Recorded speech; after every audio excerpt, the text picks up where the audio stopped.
In the twilight realm between light and darkness, a strange and wondrous world awaits. The Gothic Revival was a time of mystery and awe when the boundaries between reality and fantasy blurred.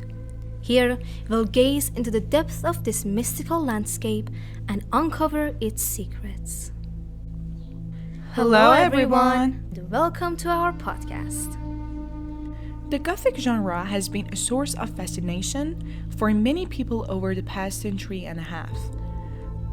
Despite its evolution and diversification, the genre remains a vibrant and influential cultural movement that continues to inspire creativity, individuality, and self-expression. We aim to explore the origins and development of the Gothic subculture, tracing its roots back to the medieval period in Europe and its connections to punk, post-punk, and new wave music. The Gothic subculture has undergone significant transformations over the years, with its early days dating back to the late 1970s and early 1980s in the UK. The term goth was initially used to describe the dark and somber evolution of punk rock, characterized by bands like Bauhaus and Susie and the Banshees. The subculture's distinctive style, which included black clothing, makeup, and hairstyles, was influenced by elements of death rock, punk, Victorian, and Renaissance attire. The origins of the goth subculture are complex and multifaceted, with some tracing it back to the late 1970s and early 1980s, while others argue that it emerged in the early 1980s. The movement's development was influenced by literary figures such as Edgar Allan Poe, Mary Shelley, Lord Byron, and John Keats, as well as dark and brooding music. The works of these authors, particularly their exploration of themes such as death, decay, and the supernatural, resonated with young people who were disillusioned with the mainstream culture of the time. The connection between Gothic rock and punk is significant, with many punk bands evolving into Gothic rock bands. The iconic Batcave in London played a pivotal role in solidifying the Gothic rock scene as a distinct subculture. The movement's early days were marked by a sense of disillusionment among young people who sought to establish their own cultural identity separate from the materialistic and elitist society of the time. The Gothic subculture has undergone 3 generations of development, with each generation shaping its own unique style and aesthetic.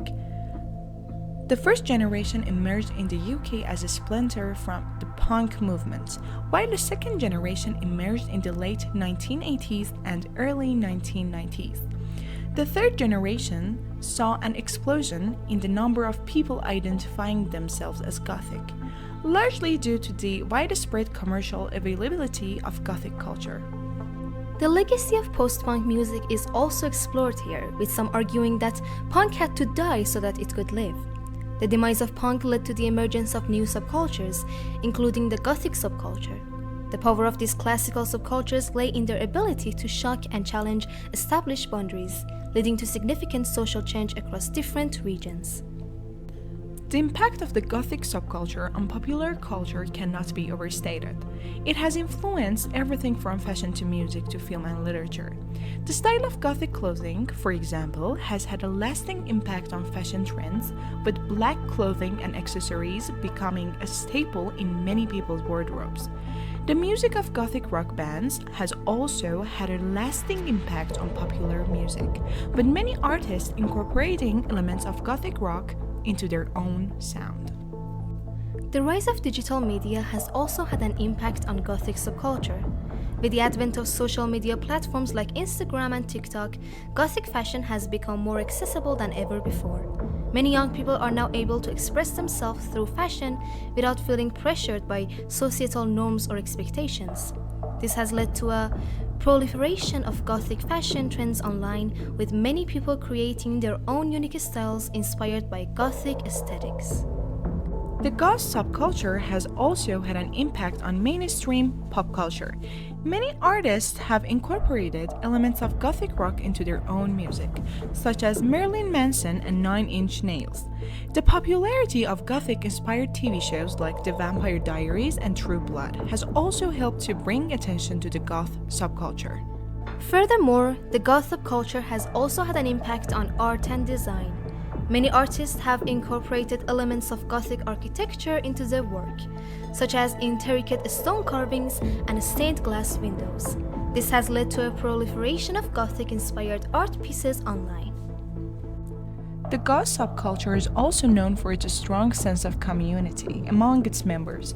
Many people who identify as Goth have found solace in online communities where they can connect with others who share their interests.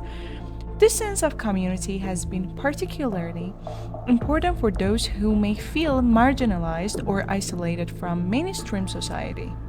In addition to its influence on fashion, music, art, and community building, the Goth subculture has also had an impact on mental health awareness.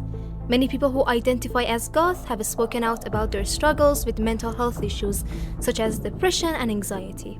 This has helped to raise awareness about these issues and reduce stigma around mental health. In summary, the Gothic subculture is a rich and multifaceted entity that has developed over time through its ties to punk, post-punk, and new wave music. Its unique visual identity and sensibility have been molded by literary inspirations, moody and introspective music, and a sense of disaffection among young people who yearn to carve out their own distinct cultural identity.